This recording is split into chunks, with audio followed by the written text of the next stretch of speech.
is up? YouTube, TikTok, whatever. So I was watching this Shannon Sharp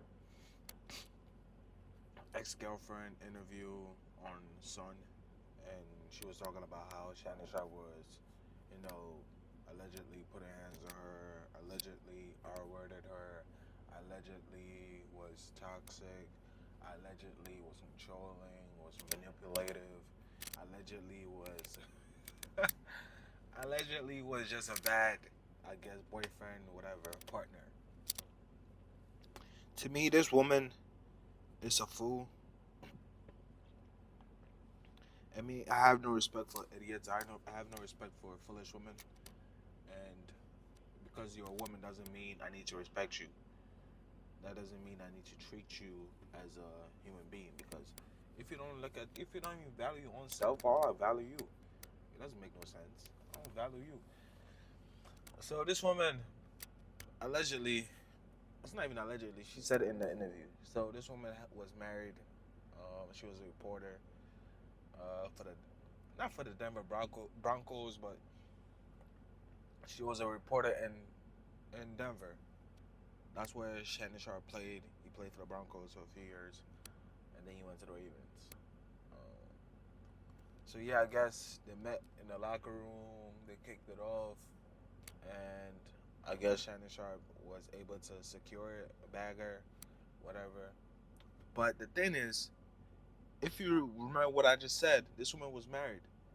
So this woman was married while Shannon Sharp was pursuing her. So if you're married, you cannot even allow a man to be able to pursue you.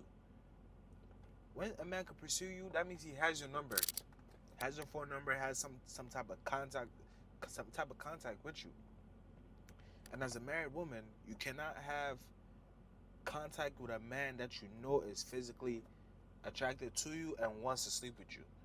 If a man is asking you out and he knows that you're married and he's asking you out, he's trying his best to sleep with you, you need to exit that situation, avoid that man, and avoid that temptation. But she didn't avoid the temptation.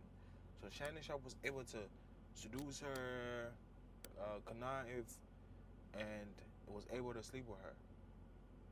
So Shannon Sharp pursued or persuaded her to leave her husband. And in the interview, she was acting like she didn't know if she left her husband when Shannon Sharp asked her to leave her husband. She did. She left her husband. So that means she committed adultery. And that marriage is null and void. So that marriage is over. So I'm guessing they got a divorce when the husband found out or she asked for a divorce. So this woman, Michelle, whatever her name is, asked for that divorce or got divorced from her husband and now is in a relationship with Shannon Sharp. Woman, I have to tell you this. When you leave your husband or you leave a boyfriend and you go sleep with another man, the man you're sleeping with does not respect you at all. Because now he can't even trust you. He can't even trust you because you left a situation you was in. So that means you made a commitment to be in this relationship and then you just left that relationship, quit it without letting the man know I don't want to be in this relationship any longer. I'd rather be with someone else. You don't do that. You just go and cheat, sleep around, and then you expect a man that is cheating with you to respect you. How can you respect a criminal? When two criminals are committing an act, the other one is thinking I gotta kill this guy because he might kill me, and the other one too is thinking that I gotta kill this guy because he might kill me. That's how criminals think. There's no loyalty. There's no loyalty among thieves. There's nothing. There's nothing sacred for thieves. A thief will steal anything.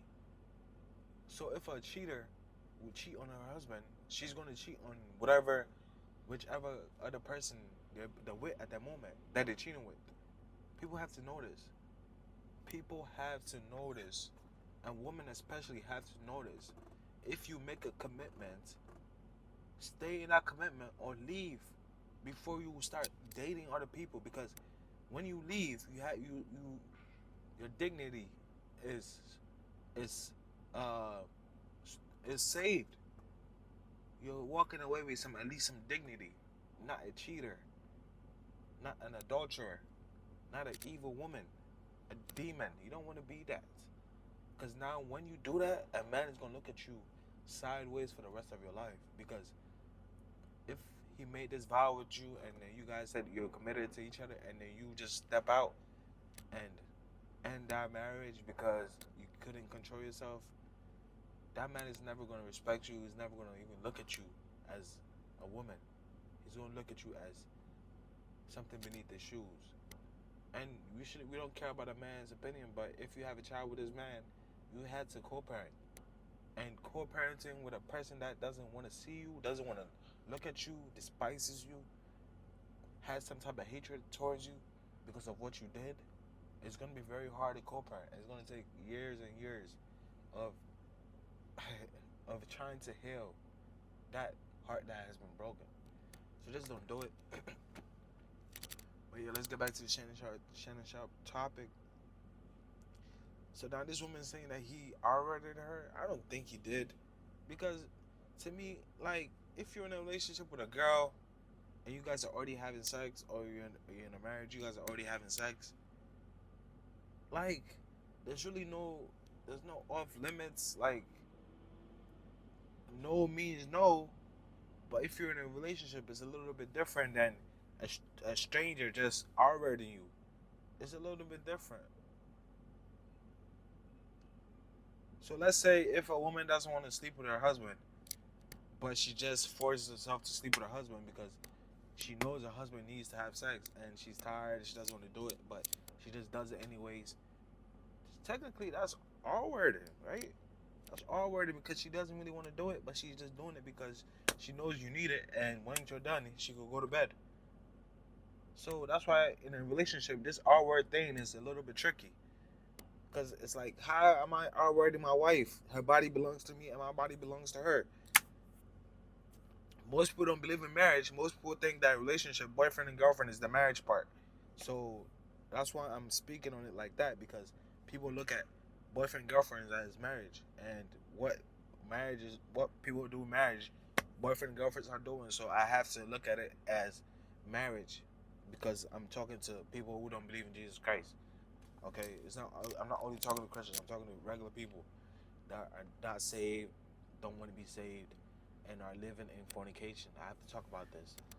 I have to speak to them as well. So she's saying that one day, I don't know if they already had sex previous, or if it was her first time having sex with him, and it was the R word. I don't think so, because if you're leaving your husband, you've probably tried out the black man already. This is a white woman, okay? You've probably tried out this black man already before committing to leaving your husband. Am I mistaken? Unless I guess they followed the Bible and left their husbands to not be in adultery with another person. I don't know, man. And they waited. I guess they waited. I don't know. I don't know, guys. I'm trying to make sense of it. It doesn't make any sense. So I'm assuming that they had sex before this R word thing that she's saying happened. So basically, she's saying that Shannon Sharp forced her to get on her knees and forced her to open her mouth and shoved his penis in her mouth. How does that work? If a woman, I don't know, guys, can you explain this to me? A woman that's being R-worded, violated, and a man is shoving his penis down your throat and you don't bite it off. How does that work? Because most time when people are R-wording people, they want to penetrate them, not orally. That's what I'm. So like, it doesn't make sense. So he penetrated this woman in her mouth, and then I'm sorry, I had to be visual. Okay, we're all grown here. So he was penetrating this woman in her mouth forcefully, and then after he was done, he put her his mattress, and then on her mattress, because allegedly this man Shannon came to her house, and then did all this. So after he was done with oral or fellatio or whatever, he went to the bed with her and then took her there too. So yeah, this story is not making no sense. So this man raped you 2 times? How? How does a man rape you 2 times? I mean, how, like, as a woman, like, how does that make sense? You allowed any man to shove things down your throat and you don't bite it off. So you have allegedly this weapon that's in your mouth that is, you don't want it to be in your mouth, and you're allowing it to be in your mouth, and you're on your knees as well. Your Shannon Sharp is 250 pounds. He's very intimidating, especially to a woman. So I understand. I can understand it because, but I don't know. Like, if you're really scared, you do crazy things. That adrenaline is gonna kick in, and you're gonna have a little bit of super strength. It's not gonna overpower a man, but it could overpower a man if he doesn't see it coming. You punch him in the throat or something. I don't know. Hit him in the balls because allegedly you're on your knees. You could have a little bit leverage. Boom. I don't know, guys. I don't know. So I don't believe this woman. I think she wanted it. It was a fantasy that a man took it from her. Because it doesn't make any sense to me that a man could force you to go on your knees and then rape you in your mouth. I don't know. Guys, let me know. Women, let me know. Are men doing this? Because I know when a man is trying to like violate you, he's gonna penetrate you either vaginally. No, that's not a word. Either through intercourse, right? Through intercourse, through physical intercourse, through the vagina or the anus. So I don't know. People, I guess, men are now raping women through the mouth. I don't know. Okay. But to me, the story is very strange. I don't believe her. I think she's a liar. Me, I don't believe in a woman that cheats on her husband. Like, you've lost all type of like trust for you, or like believe all women and all that nonsense. Like, as soon as I hear that, I can't trust it because as a man, I've never cheated. Like, even before I was saved, bro, like, I didn't cheat. There was no point in cheating because if I'm telling this woman I love her, why would I want to cheat on her? And I actually love her because I've only allowed two women to like take my heart or allow me to open my heart up. Only two women have been able to do that. So, not women can't really just get my heart like that. Like, I have to let you into my life. I have to let you into my life. So, to me, I don't know. It doesn't make any sense that this woman is saying that he did all this and that and that. I don't know. I just don't believe her because cheating on your husband makes me look at you as, you can still be a victim, obviously, but I don't respect you. That's all I'm saying. I don't respect you as a woman. You're not a good woman to me because there's no good woman that is cheating on their husbands. I don't see it. And most of the time, women don't even cheat. So if you, as a woman, you go out of your way to cheat, it says a lot about you, and I just lose all respect for you. But to me, man, and also, I'm gonna make another video. I'm done talking about this though.